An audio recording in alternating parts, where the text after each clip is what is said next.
Welcome to Money Talk. I'm your host, Skylar Fleming. Money Talk is a podcast where we talk about money. This podcast is a place for me to be able to share what I learn and enjoy about personal finance. Here, you'll learn something about everything from budgeting to retiring. Let's get into today's episode.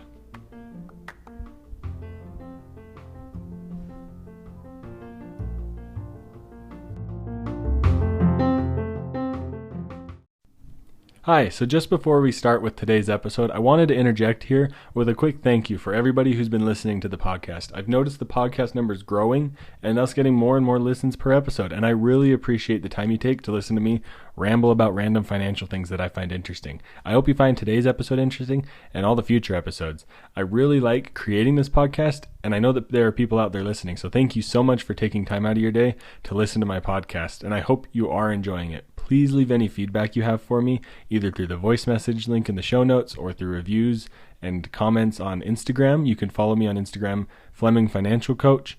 I also do financial coaching, as I've mentioned in previous episodes, but I just really want to thank everybody for listening to the podcast. It really means a lot, and I really appreciate it. So let's get into today's episode.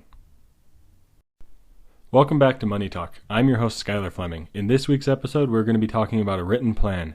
We are going to talk about the importance of a written plan, where to start with creating a written plan, the different elements of a written plan, how to manage and update your plan, as well as what to do when real life happens and your plan isn't perfect.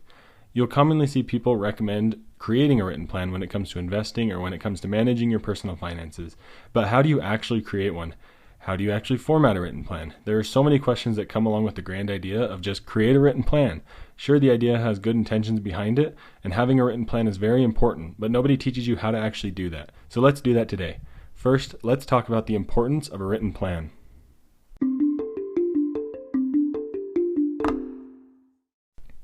So let's talk about the importance of a written plan. One of the first things that's most important about a written plan is it gets your mind thinking. It gets you thinking about the future and what you want to do with your money. It gets you thinking about how you're going to accomplish those goals. It really makes you, like I said, think about the future and makes you think about how you're going to accomplish it. Because if we're just going with the flow of things and just going with whatever happens to our money, we're probably going to end up broke because everybody wants our money and we need to do our best to keep our money in our hands. And the written plan will help you reduce stress. It'll help you stop wondering what you're going to do with your next paycheck. It'll help you stop wondering what you're going to do in 3 years when you decide to buy a house, because that's something you've already started to think about. A written plan will help greatly reduce your stress. It helps create a roadmap with those 5, 10, 20, 30, 40-year goals, like whether it's retiring early, buying a house in 5 years, buying a nice luxury car in 15 years. You can start to begin to build a roadmap. Those things seem way down the road, but if you don't plan for them, I'm willing to bet they'll sneak up on you a little quicker than you think, and you won't have any money to accomplish those goals when you get there. So at least start thinking of them a little bit now and write down the goal. Just write it down, even if you change your mind and that's not actually what you want to accomplish in 20 years. You can always edit it later down the road. But the written plan helps you make the most out of what you got right now. If you're just letting your money go, do whatever you want right now, or if you're just paying off all your credit card bills and you don't actually have a real plan for it, and suddenly your credit card debt keeps piling up and piling up, well, making a written plan helps you get the most out of what you got. It helps you make sure you know you're investing enough. It helps you make sure you know you're paying off debt in the right order. It also helps you feel confident in your goals. Like if you want to pay off debt, you know that you have a 3-year plan, and in that 3 years, you'll be debt free. And with that make the most out of what you got part that I said, you're going to find yourself suddenly finding more money. You're going to find yourself squeezing more money out of your budget, out of every paycheck, because you have a plan and you know how to tweak that plan, and everything just becomes a lot simpler and a lot easier. So now that you know how important it is to have a written plan, let's talk about where to get started and how you can create your written plan.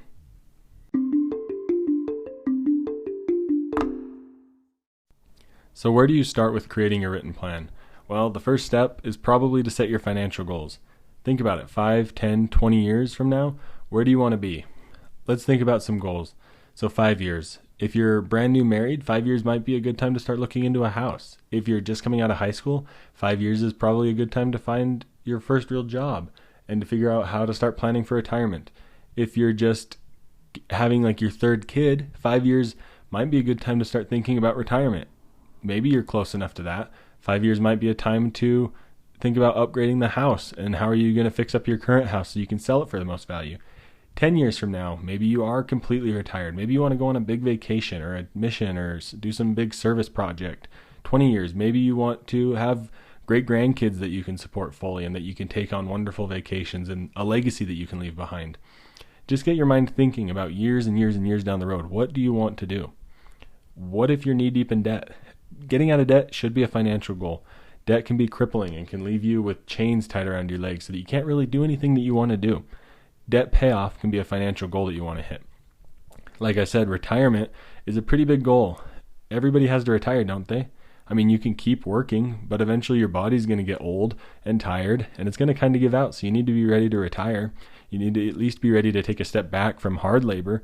Maybe there's some sort of a consultation role or a coaching role you want to do because you're really good at a certain type of business and you want to help train people in the future. That might be easier than doing the job itself, but might still make you a little bit of money. These are the sort of things that you have to consider when it gets to those sort of time periods. And this is all something that you need to put in your written financial plan. One of the key things to creating your plan is track your money and redirect it. Figure out where you want your money to go. Create a plan of, we make this much per year. This is what we're going to do with it. We want to make sure to at least set $1,000 a year away for vacations. What if we don't go on a vacation during like a COVID year? Then you have extra money saved up. Think of those sort of things and make sure to write them down. Dedicate time to creating your written plan. It's going to take some time. It takes some effort to get it started. It doesn't have to all be done in one sitting, but if you break it up into sections, you and your spouse could say, let's sit down for 30 minutes and talk about our 5, 10, 20, 30-year goals. Let's brainstorm some things. Let's just throw some ideas out there and let's narrow down some goals that we have together and some individual goals that we have. Because you are still individual people, it's important to think of plans on both sides of both as a couple and individually. And if you're not married, then sit down by yourself. Sit down with a trusted friend because they may know you a little bit better and be not a little bit better, but they may know you and be able to throw some ideas that they think you would want to do that you didn't necessarily think of. But you need to dedicate time to creating your written plan. And you need to create an emergency fund. You need to write down in your written plan how you're going to use your emergency fund. What happens if you lose a job? Are you going to use your emergency fund, or are you going to try to cut down your expenses as much as possible and get some side job and try to find a job without having to use your emergency fund? What is your plan for your emergency fund? Hopefully you have some ideas brewing in your head about how to start writing your financial plan. Let's talk about the specific elements and what you need to include in your written plan.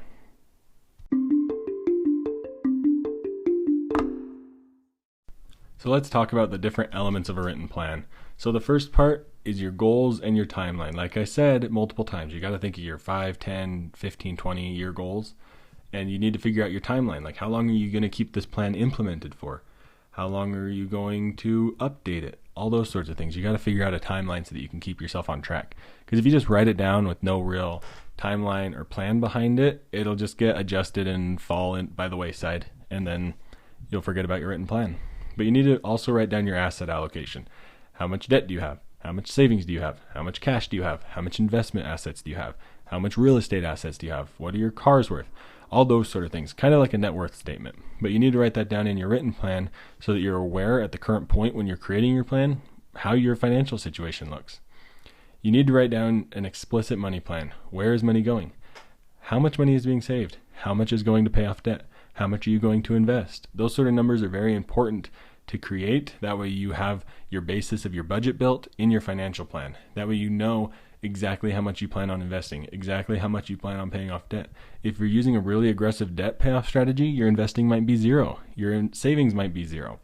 But your debt might be a few $1,000s because you want to pay that off very quickly. Make sure to write those things down. One way or another isn't really bad. You just need to create a plan and stick to it.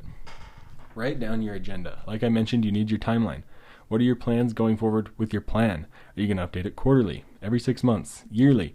Are you only going to look at it every 5 years? I would recommend looking at it quarterly, at least when you're first getting started. Maybe even monthly if you've never budgeted or anything before.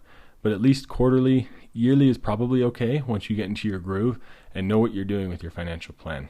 But you have to have those different elements. Like I said, goals need to be included, your timeline, your different asset allocations, where your explicit money plan is and where your money is going, and your agenda and plan with your money plan. Now that you have an idea of what is needed in your written plan, how do you keep track of it? How often do you update it? I've already talked about that a little bit, but let's go in a little bit more depth about managing and updating your written plan.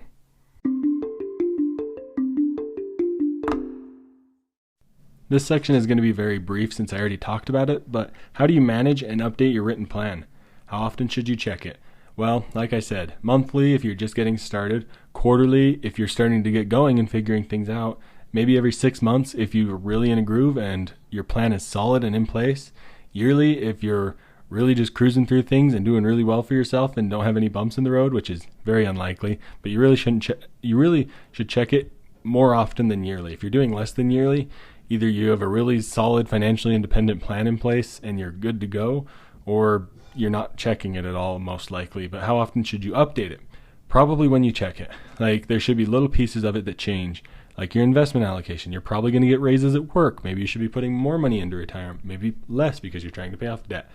Your situation in life will change often, so make sure you're updating it probably quarterly. Maybe every 6 months is okay, but definitely more often than every year. Stuff is bound to go wrong though. Life happens. What do you do in your financial plan? And everything else seems to be going downhill. Well, I have the answers. Let's go over that next.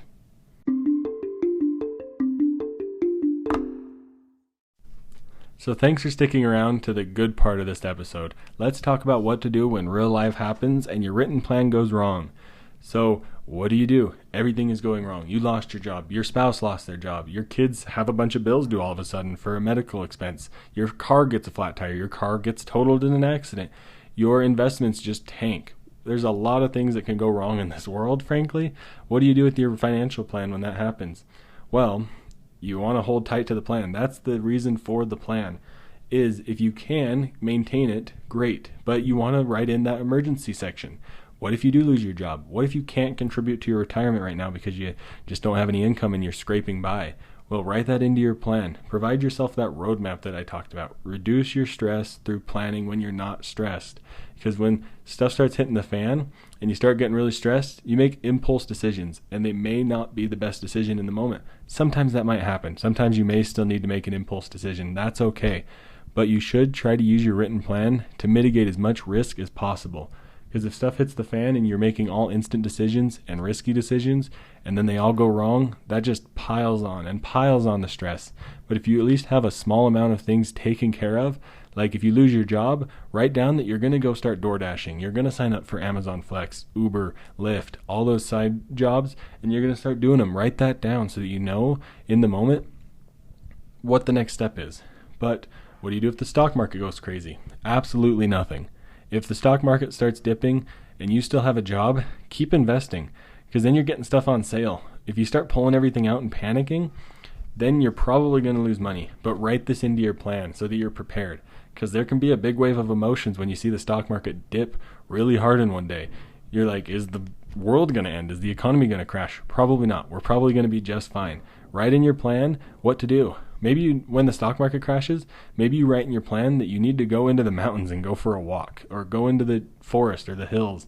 Maybe you need to find a safe place that you can take yourself out of the environment of continual news. Because when the stock market starts going down, the news starts bombarding us with all the panic and confusion and frustration that just kind of builds up in you and can cause you to make rash decisions.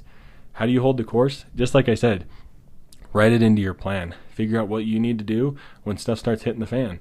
When you lose your job or your car gets totaled, maybe you need to take an interest in biking for a few weeks. Like, just do something to get your mind off of it. Write it into your plan. And that is why a written plan is so important. It allows you to hold the course when things start all going wrong. Write in what you need to do. Write in what you're going to do when stuff happens, and you'll be just okay. I promise.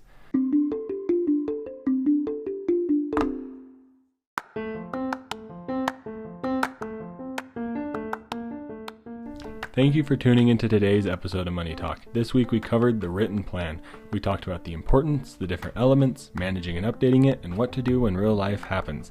There are many aspects to a written financial plan, all of which are important to consider. I hope that I was able to shed some light on the topic for you today and help you start considering your ideas of your written plan. I know that they're a ton of help and can be a huge part in staying the course and not changing your mind all the time. Please consider subscribing to this podcast if I was able to help you in any way, and I hope you enjoyed it. Please leave a 5-star review on your podcast app if you enjoyed the episode. They help tremendously. If you have any questions or comments, send me a voice message using the link in the show notes. Thank you for tuning into Money Talk. I'm your host, Skylar Fleming. Have a great week.